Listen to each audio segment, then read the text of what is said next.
네가 엄마 노는 책임질 거야? 너 사회복지사 월급으로? 웃기지 마. 정신 나갔을 때 서류에 도장 받는 거지 나중엔 더 힘들어. 이야기 시작 전 구독과 좋아요 눌러주시고 끝까지 함께 해주시기 바랍니다. 이야기 시작합니다. 새벽 4시 낡은 아파트 단지에 가장 먼저 불이 켜지는 곳이 있습니다. 7층 끝집 박순자의 부엌입니다. 그녀의 손은 잠을 모릅니다. 김밥용 단무지를 썰고 당근을 채 썰고 시금치를 데치는 손놀림이 기계처럼 정확합니다. 40년을 한결같이 반복한 동작이었습니다. 순자는 올해 72입니다. 허리는 구부정하고 손등엔 검버섯이 가득하지만 김밥을 마는 속도만큼은 시장 어느 젊은이에게도 지지 않습니다. 도마 위에서 김밥이 완성되면 그녀는 작은 보자기에 정성스럽게 싸서 낡은 손수레에 실었습니다. 오전 6시까지 시장 좌판에 도착해야 했습니다. 그런데 오늘은 뭔가 달랐습니다. 아파트 단지 입구에 커다란 플래카드가 걸려 있었습니다. 축 5구역 재개발 최종 확정. 순자는 잠시 멈춰서서 그 글자를 바라봤습니다. 40년 전 신혼살림을 차렸던 이 좁은 아파트가 드디어 헐린다는 뜻이었습니다. 남편을 여의고 혼자 남매를 키우며 지켜온 공간이었습니다. 이제 좀 쉬셔야죠, 순자 언니. 옆집 상인 수님이 다가와 말을 걸었습니다. 수님은 순자와 함께 시장에서 뼈가 굵은 친구였습니다. 쉬긴 뭘 쉬어. 손주들 용돈이라도 쥐어줘야지. 순자는 씁쓸하게 웃었습니다. 사실 손주들은 그녀에게 잘 오지 않았습니다. 명절에도 얼굴 보기 힘들었습니다. 장남 철수는 몇 년째 연락이 뜸했고 막내딸 영희만 가끔 들러 말벗이 되어 주었습니다. 그날 저녁이었습니다. 순자가 시장에서 돌아와 낡은 소파에 앉아 무릎을 주무르고 있는데 현관문이 열렸습니다. 철수였습니다. 손에는 고급 한우 세트가 들려 있었습니다. 엄마, 그동안 못 찾아뵈서 죄송해요. 철수의 목소리는 유난히 다정했습니다. 순자는 깜짝 놀라 일어섰습니다. 오랜만에 보는 아들의 얼굴이 반가웠지만 어딘가 수척해 보였습니다. 그의 눈가엔 피곤함이 짙게 배어 있었습니다. 아이고, 이걸 왜 샀어? 돈 아까운데. 괜찮아요. 엄마가 좋아하시는 거잖아요. 철수는 웃으며 한우 세트를 냉장고에 넣었습니다. 순자는 부엌으로 가서 서둘러 된장찌개를 끓였습니다. 아들이 좋아하던 음식이었습니다. 식탁 앞에 마주 앉은 두 사람 사이로 김이 모락모락 피어올랐습니다. 엄마, 요즘 건강은 괜찮으세요? 응, 괜찮아. 그나저나 너는 요새 뭐하고 지내니? 철수는 잠깐 말을 멈췄습니다. 그리고는 아무렇지 않은 척 대답했습니다. 사업이요? 잘 되고 있어요. 곧 대박 날 것 같아요. 하지만 순자는 알아챘습니다. 아들의 눈빛이 흔들리고 있었습니다. 식사를 마치고 철수가 화장실에 간 사이 순자는 거실 구석에 놓인 그의 가방을 우연히 보게 되었습니다.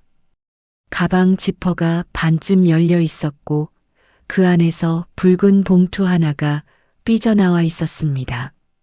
순자는 조심스럽게 그 봉투를 꺼냈습니다.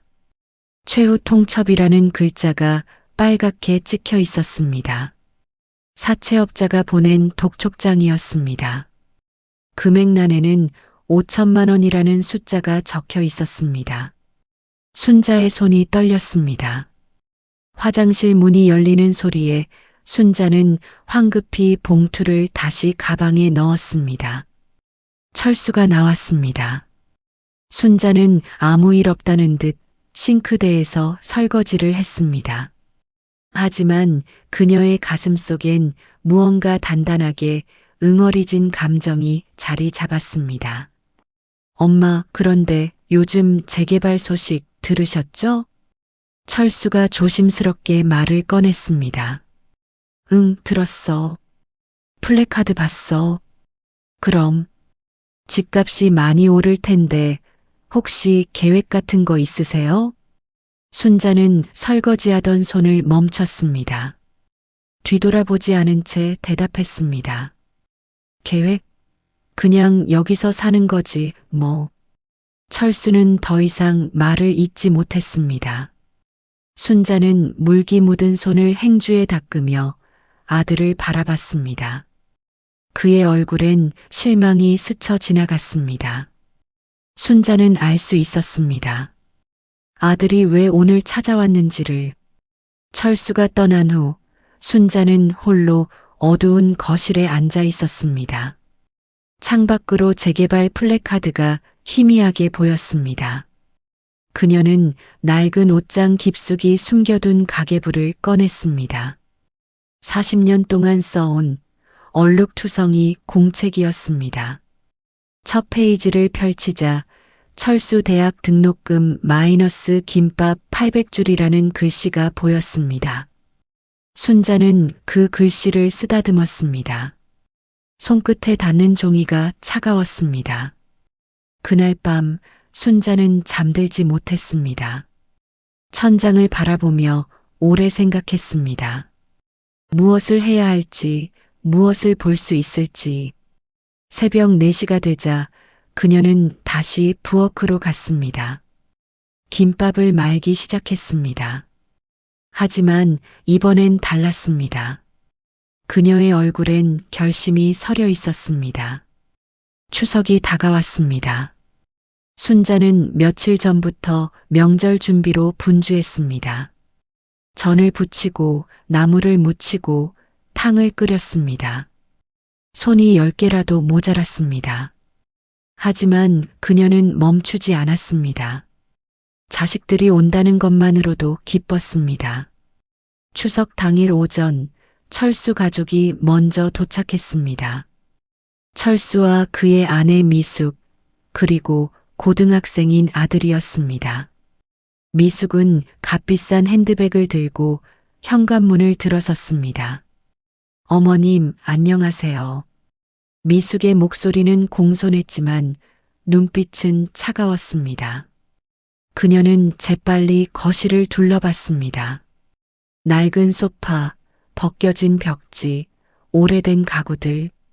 미숙의 입가에 실망이 스쳤습니다. 얼른 들어와. 배고프지? 순자는 반갑게 맞았습니다.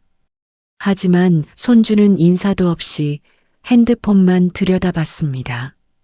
순자는 괜찮은 척 웃으며 상을 차리러 갔습니다. 1시간 후 막내딸 영희가 도착했습니다. 영희는 빈손이었습니다.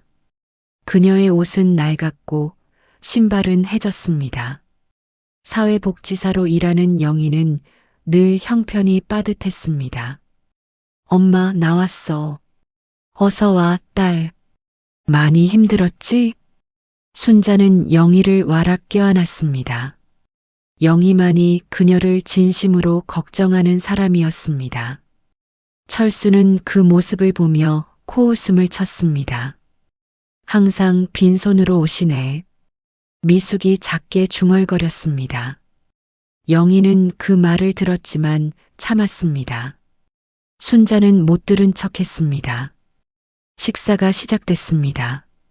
상 위에는 순자가 정성껏 준비한 음식들이 가득했습니다. 하지만 분위기는 어색했습니다.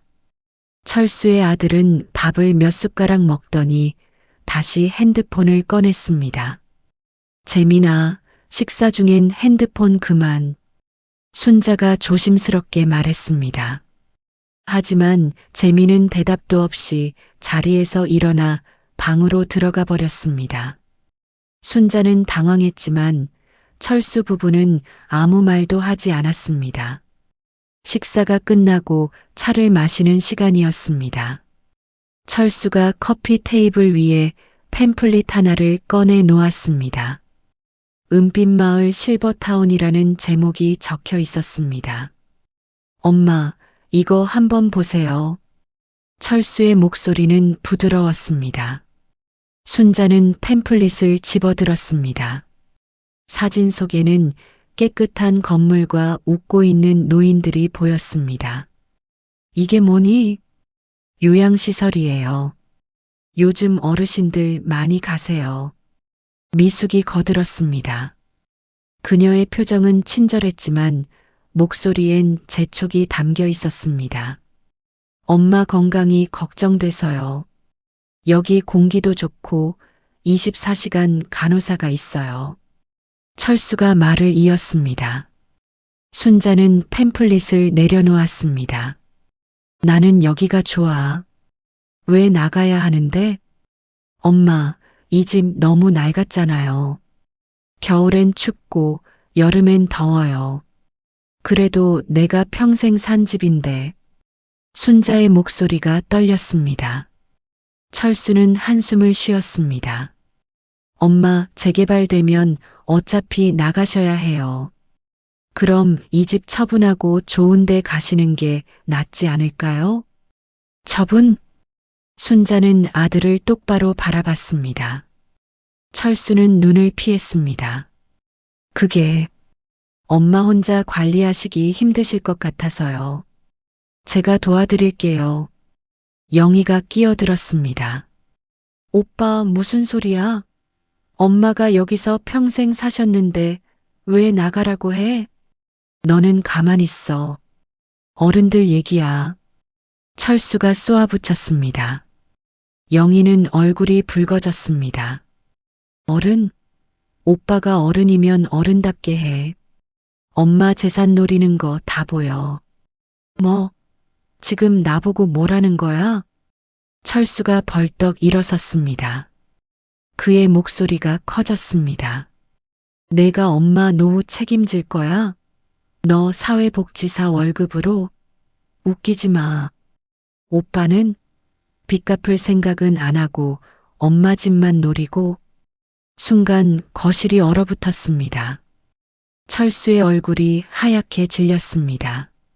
미숙이 황급히 일어났습니다. 뭐라는 거예요? 무슨 빚?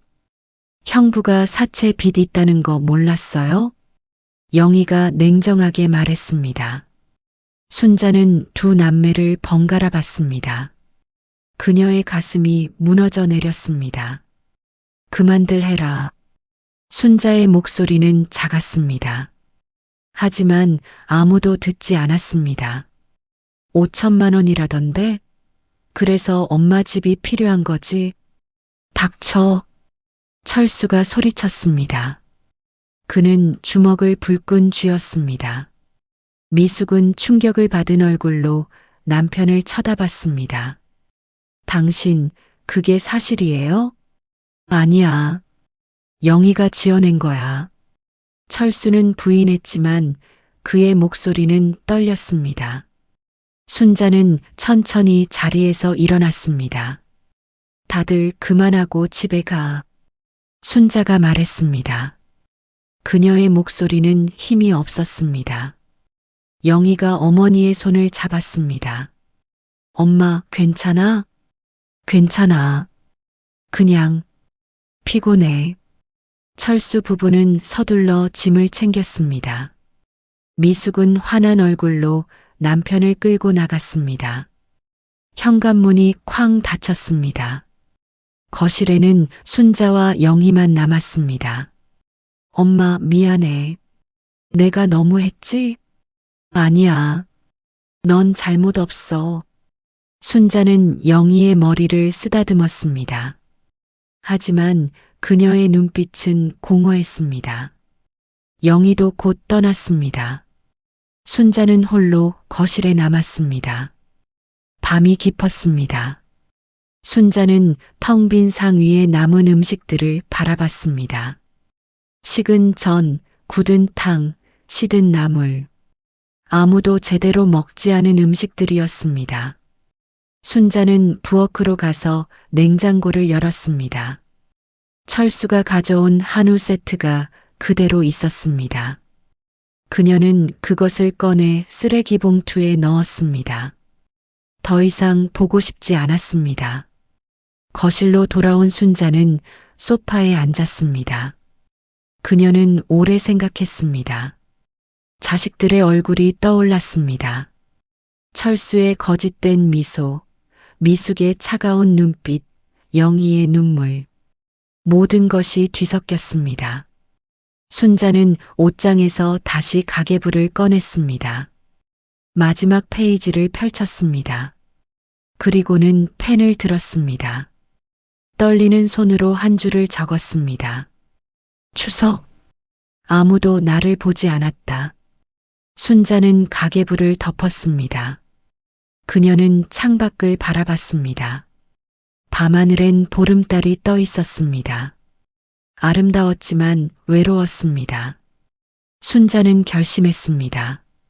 자식들의 진짜 마음을 확인해야 한다고. 그들이 정말 자신을 사랑하는지 아니면 재산만 원하는지 알아야 했습니다.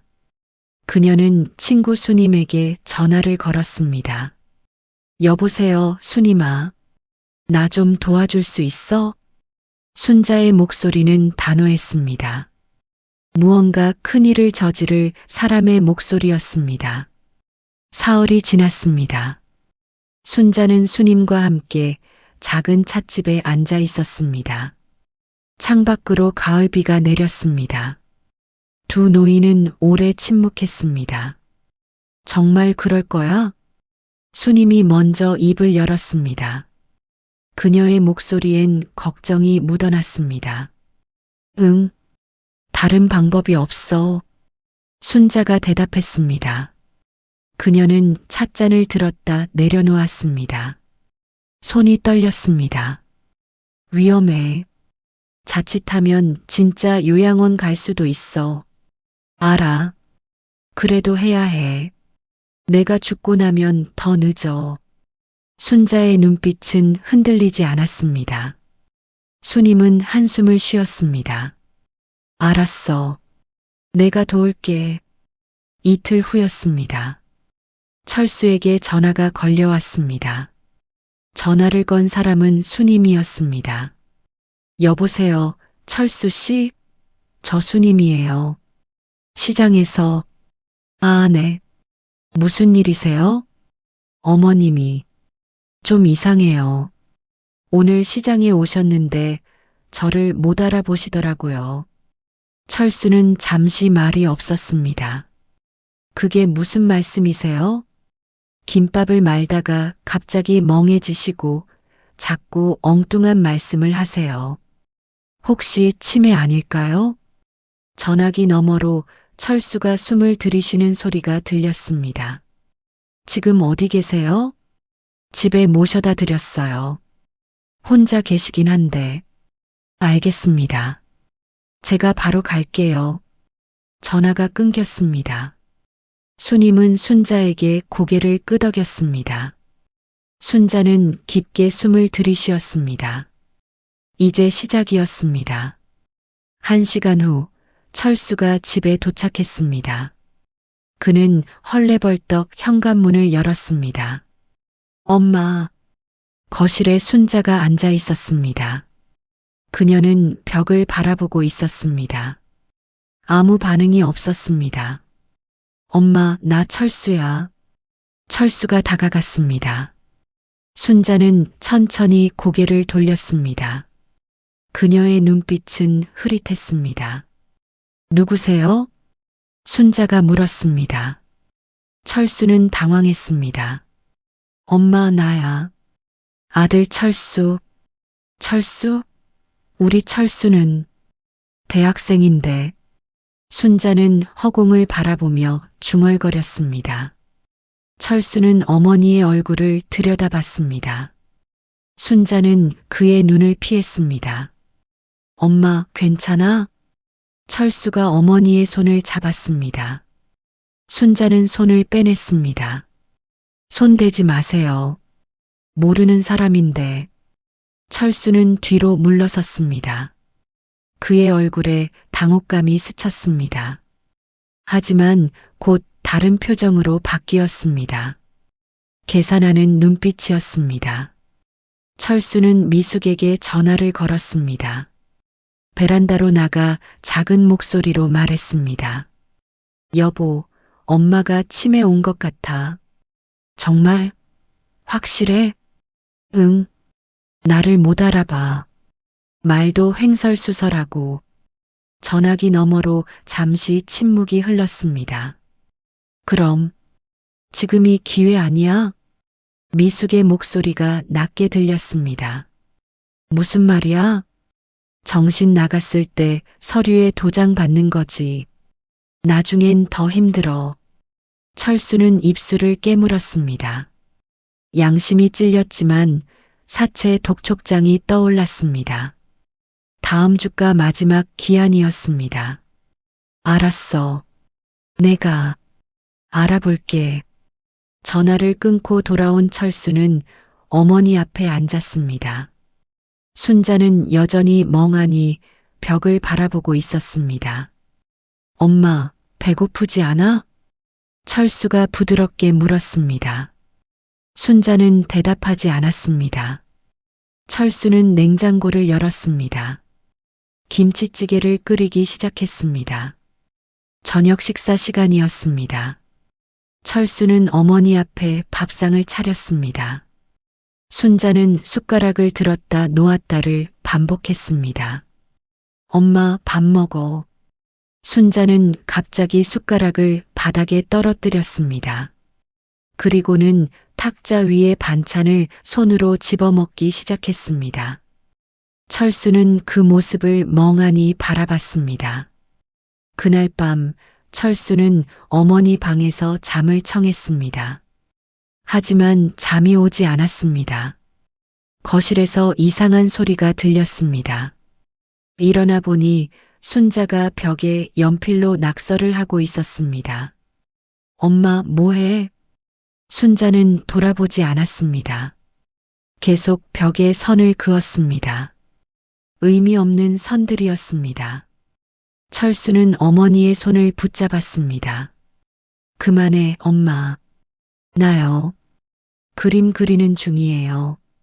순자가 퉁명스럽게 말했습니다. 철수는 어머니를 침대로 데려갔습니다. 순자는 순순히 따라왔습니다. 이튿날 아침 영희에게서 전화가 왔습니다. 오빠, 엄마 어떻게 된 거야? 수님 이모한테 들었어. 응. 치매 같아. 어제부터 이상해.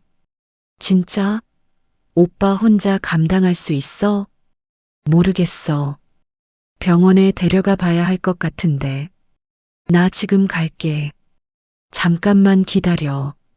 영희가 도착했을 때 순자는 소파에 누워 있었습니다. 영희는 어머니에게 다가갔습니다. 엄마, 나 영희야. 순자는 눈을 떴습니다. 그리고는 영희를 빤히 바라봤습니다. 영희? 우리 막내. 응, 엄마. 어디 아파? 순자는 아무 대답도 하지 않았습니다. 다시 눈을 감았습니다. 영희는 눈물이 났습니다. 오빠, 엄마 병원 데려가자. 그래야 할 것 같아. 하지만 철수는 움직이지 않았습니다.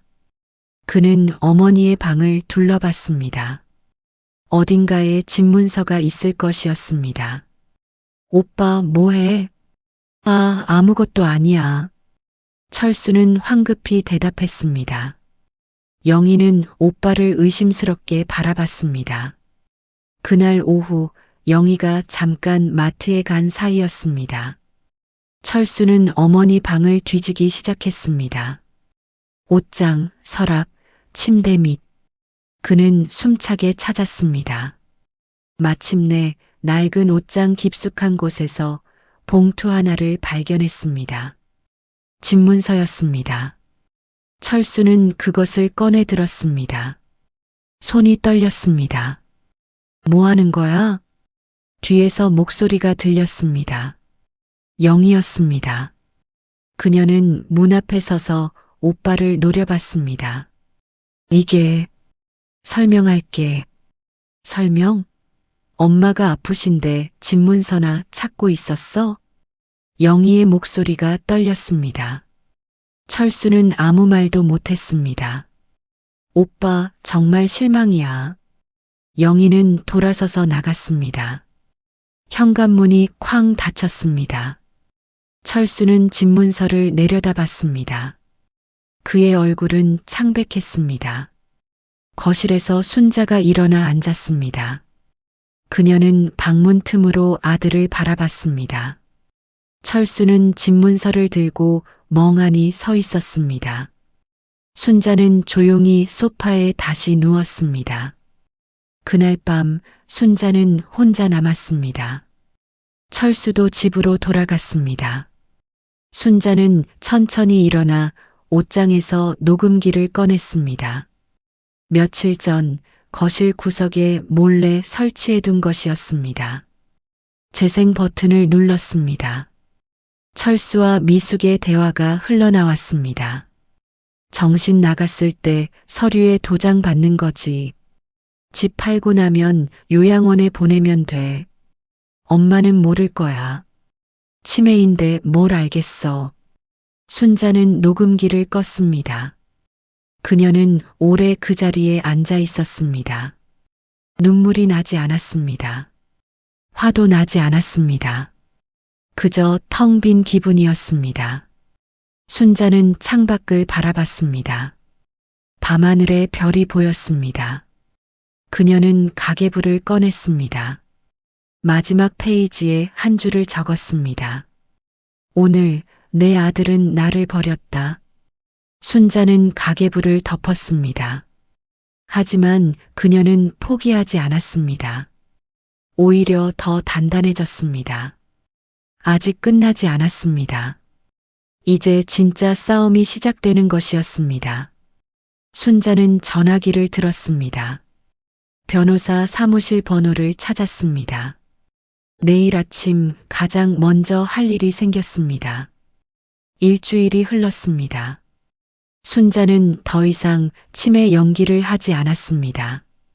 변호사를 만나고 돌아온 날부터였습니다.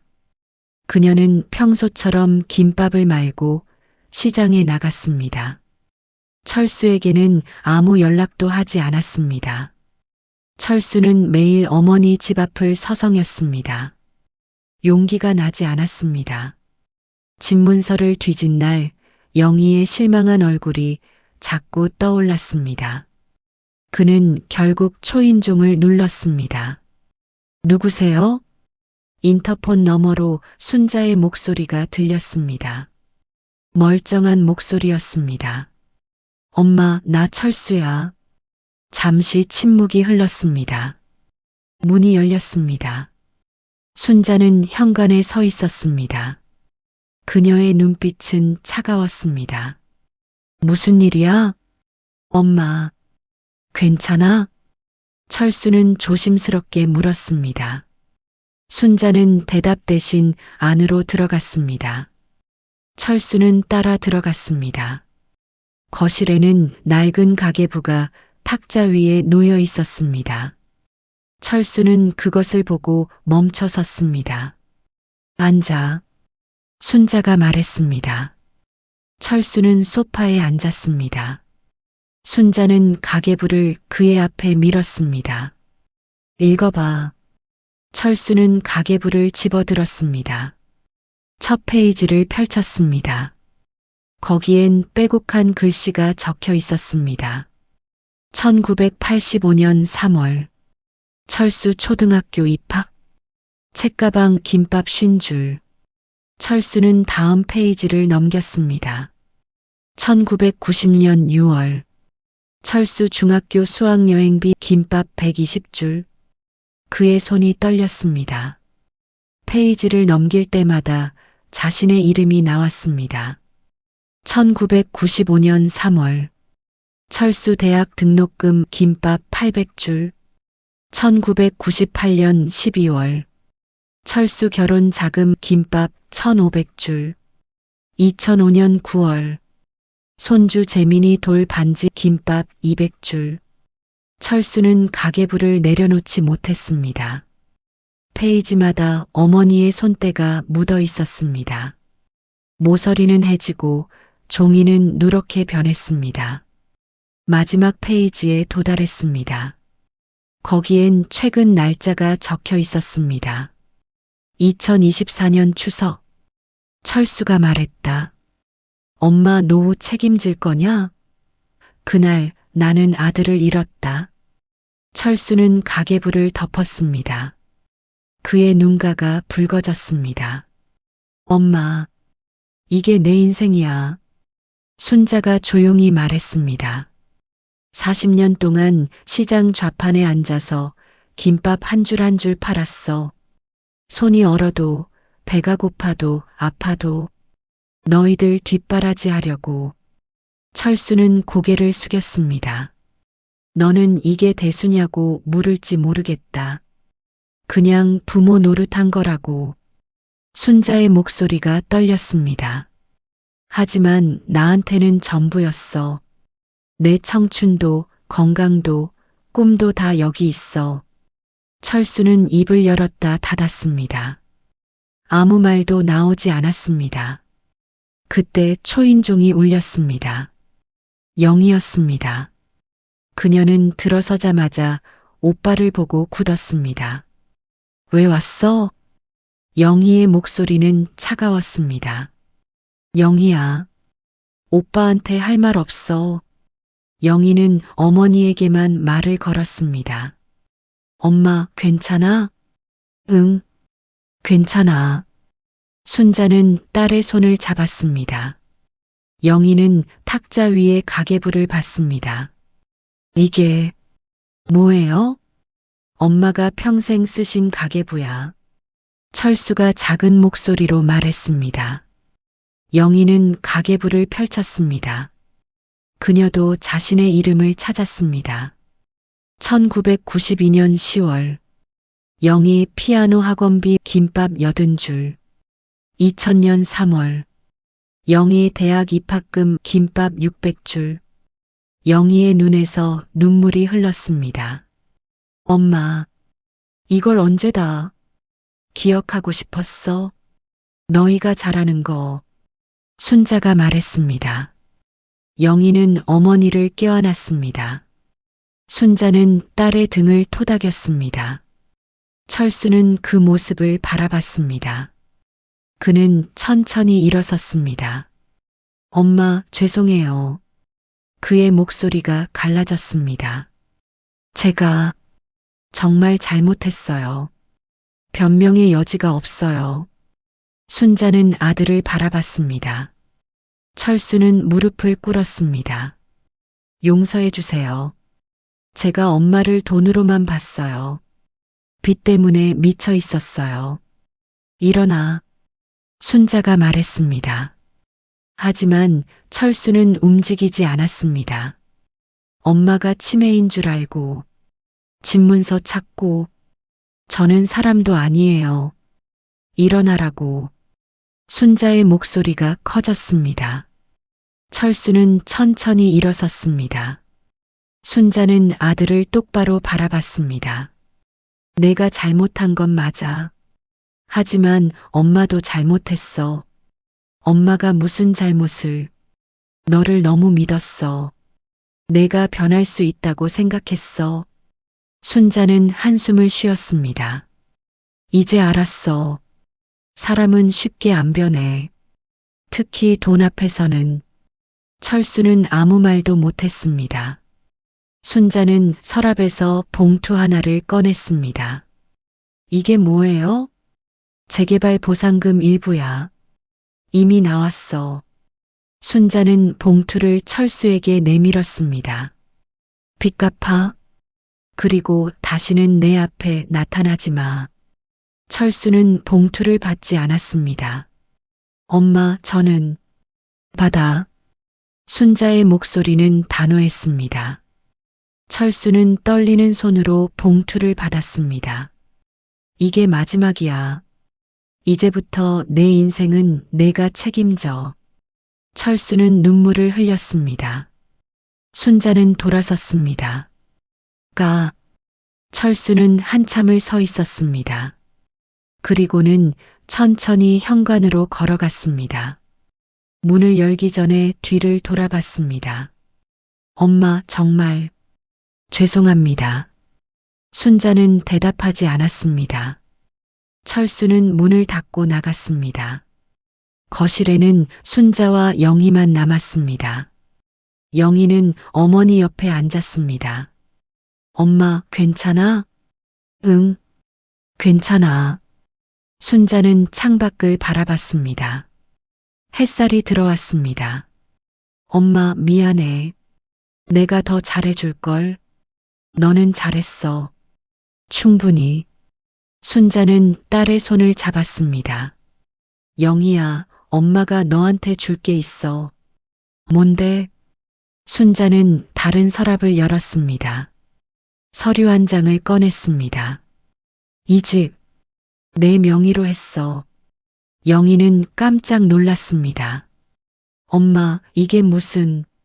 넌 엄마 외로울 때 와줬어. 진심으로 걱정해줬어. 그게 고마워. 엄마. 영희는 울음을 터뜨렸습니다. 순자는 딸을 안았습니다. 울지 마. 이제 새로 시작하는 거야. 엄마도 너도. 두 사람은 오래 껴안고 있었습니다. 창밖으로 봄바람이 불어왔습니다. 새로운 계절이 오고 있었습니다. 제오장 파도 위로 띄운 마지막 유산. 석 달이 지났습니다. 순자는 시장 좌판을 정리했습니다. 40년 만의 일이었습니다. 동료 상인들이 모여 작은 송별회를 열어주었습니다. 순자 언니, 정말 가는 거예요? 한 상인이 물었습니다. 순자는 고개를 끄덕였습니다. 응, 이제 쉬려고. 어디 가세요? 제주도. 바다 보러. 사람들은 박수를 쳤습니다. 순자는 웃었습니다. 오랜만에 밝은 웃음이었습니다. 수님이 다가왔습니다. 그녀도 짐을 꾸리고 있었습니다. 나도 같이 갈게. 정말? 혼자 가긴 심심하잖아. 두 노인은 서로 마주보며 웃었습니다. 40년 지기 친구였습니다. 이제 함께 새로운 길을 떠날 참이었습니다. 집에 돌아온 순자는 마지막 짐을 챙겼습니다. 가계부를 손에 들었습니다. 오래 들여다봤습니다. 40년의 시간이 그 안에 있었습니다. 초인종이 울렸습니다. 영이었습니다. 그녀는 꽃다발을 들고 있었습니다. 엄마, 출발 선물. 고맙다. 순자는 꽃을 받아 물에 꽂았습니다. 두 사람은 마주 앉았습니다. 엄마, 제주도 가서 연락 자주 해. 그럴게. 너도 일 너무 무리하지 말고. 영희는 고개를 끄덕였습니다. 잠시 침묵이 흘렀습니다. 엄마, 오빠 얘기 들었어? 순자는 차를 한 모금 마셨습니다. 무슨 얘기? 빚 다 갚았대. 그리고 작은 회사에 취직했대. 순자는 아무 말도 하지 않았습니다. 엄마한테 편지 쓴다던데. 받을 거예요? 모르겠다. 순자의 목소리는 담담했습니다. 아직은 힘들어. 영희는 어머니의 손을 잡았습니다. 괜찮아요.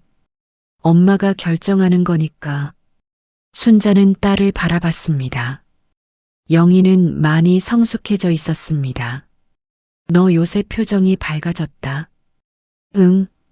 엄마 덕분에. 내가 뭘 했다고. 살 수 있게 해줬잖아. 이 집에서. 영희는 주변을 둘러봤습니다.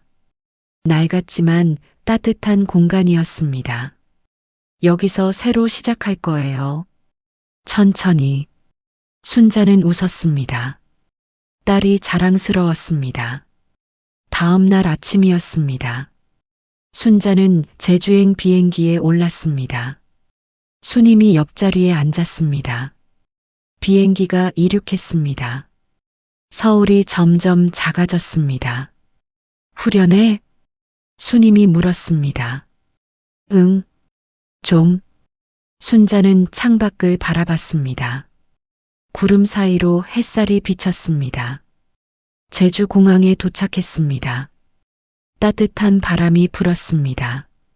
순자는 깊게 숨을 들이쉬었습니다. 공기가 달랐습니다. 숙소는 바닷가 근처였습니다. 작은 펜션이었습니다. 순자는 짐을 풀고 바다로 나갔습니다. 파도 소리가 들렸습니다. 물결이 밀려왔다 물러갔습니다. 순자는 신발을 벗었습니다. 맨발로 모래를 밟았습니다. 차가웠지만 기분이 좋았습니다. 순임이 옆에 섰습니다. 예쁘다. 그러게. 두 사람은 나란히 바다를 바라봤습니다. 수평선이 끝없이 펼쳐져 있었습니다. 순자야, 앞으로 뭐 하고 싶어? 글쎄, 일단 쉬고 싶어. 그 다음엔? 순자는 생각했습니다. 그림 그려볼까? 옛날에 좋아했거든. 좋은데? 나는 뜨개질 해야지. 순임이 웃었습니다. 순자도 웃었습니다. 그날 저녁 순자는 펜션 테라스에 앉아 있었습니다. 일기장을 펼쳤습니다. 새로 산 것이었습니다. 첫 페이지에 날짜를 적었습니다. 그리고 제목을 썼습니다. 박순자의 두 번째 인생. 순자는 펜을 들었습니다. 한참을 생각했습니다. 그리고 천천히 적어 내려갔습니다. 오늘부터 나로 살기로 했다. 누구의 엄마도 누구의 아내도 아닌 그냥 박순자로. 글씨가 삐뚤빼뚤했습니다. 하지만 또렷했습니다. 다음 페이지를 넘겼습니다. 거기에는 하고 싶은 일들을 적었습니다. 수채화 배우기, 제주 올레길 걷기, 순임이랑 맛집 찾아다니기, 영희한테 자주 전화하기. 마지막 줄을 적을 때 순자는 잠시 멈췄습니다. 그리고 작게 덧붙였습니다. 언젠가 철수에게 답장하기. 준비되면. 순자는 일기장을 덮었습니다. 바다를 바라봤습니다. 달빛이 물결에 반짝였습니다. 핸드폰이 울렸습니다. 영이었습니다. 엄마, 잘 도착했어? 응. 바다가 참 예쁘다. 다행이다. 엄마, 잘 쉬어. 그래. 너도 잘 자. 전화를 끊으려는데 영희가 다시 말했습니다. 엄마, 사랑해. 순자는 목이 메었습니다. 하지만 웃으며 대답했습니다. 나도. 많이. 전화가 끊겼습니다. 순자는 한참을 핸드폰을 들고 있었습니다. 눈물이 났습니다. 슬픈 눈물은 아니었습니다. 며칠 후였습니다. 순자는 미술학원에 등록했습니다. 70대 할머니는 그녀 혼자였습니다. 젊은 사람들 사이에서 어색했지만 금방 익숙해졌습니다. 처음 그린 그림은 바다였습니다. 서툴렀지만 정성을 다했습니다. 선생님이 칭찬했습니다. 감정이 느껴져요. 좋은 그림이에요. 순자는 부끄러워했습니다. 하지만 기분이 좋았습니다. 한 달이 지났습니다. 순자는 아침마다 해변을 산책했습니다. 순임과 함께 시장에 가서 신선한 재료를 샀습니다. 그리고 함께 요리했습니다. 이번엔 자신들을 위해서였습니다. 저녁에는 그림을 그렸습니다. 바다, 하늘, 꽃, 새, 보이는 모든 것을 그렸습니다. 실력이 조금씩 늘었습니다. 어느 날 순자는 완성한 그림을 영희에게 보냈습니다. 바다와 갈매기를 그린 작품이었습니다. 영희는 바로 전화를 걸어왔습니다. 엄마, 그림 너무 예뻐. 거실에 걸었어. 정말? 응. 친구들이 와서 다 칭찬하더라. 순자는 웃었습니다. 기쁨이 차올랐습니다. 몇 달이 더 흘렀습니다. 순자는 제주에서 작은 전시회에 참여했습니다. 동네 미술학원 수강생들의 합동 전시였습니다. 순자의 그림 3점이 걸렸습니다. 전시 오프닝 날 영희가 찾아왔습니다. 깜짝 선물이었습니다. 엄마, 어떻게 왔어? 이런 날 안 올 수가 있어? 영희는 그림들을 보며 감탄했습니다. 엄마, 진짜 잘 그렸어. 순자는 딸과 함께 전시장을 돌았습니다. 사람들이 그림을 보며 고개를 끄덕였습니다. 순자는 뿌듯했습니다. 전시가 끝나고 두 사람은 바닷가에 앉았습니다. 석양이 지고 있었습니다. 엄마 행복해 보여. 영희가 말했습니다. 응, 행복해. 순자가 대답했습니다. 정직한 대답이었습니다. 엄마, 오래오래 건강해야 해. 그럴게. 약속할게. 두 사람은 손을 꼭 잡았습니다. 파도가 발밑까지 밀려왔습니다. 순자는 가방에서 낡은 가계부를 꺼냈습니다. 40년을 함께한 공책이었습니다. 이제 그만 보내줄까 해. 영희는 어머니를 바라봤습니다. 엄마 결정이야. 순자는 가계부를 펼쳤습니다. 마지막 페이지였습니다. 거기에 새로운 문장을 적었습니다. 40년의 희생을 끝내고 오늘부터 나를 시작합니다. 박순자 72세. 순자는 가계부를 덮었습니다. 그리고 바다를 향해 던졌습니다. 가계부는 파도에 떠올랐습니다. 천천히 멀어졌습니다. 잘 가.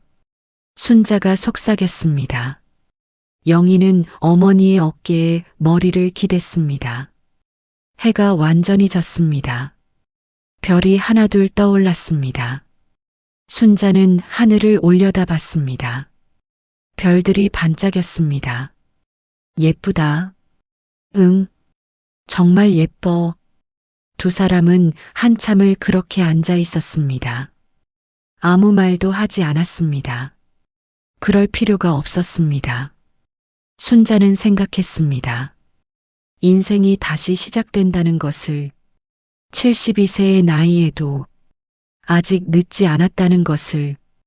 바람이 불었습니다. 따뜻한 바람이었습니다. 순자는 눈을 감았습니다. 그리고 깊게 숨을 쉬었습니다. 새로운 내일이 기다리고 있었습니다.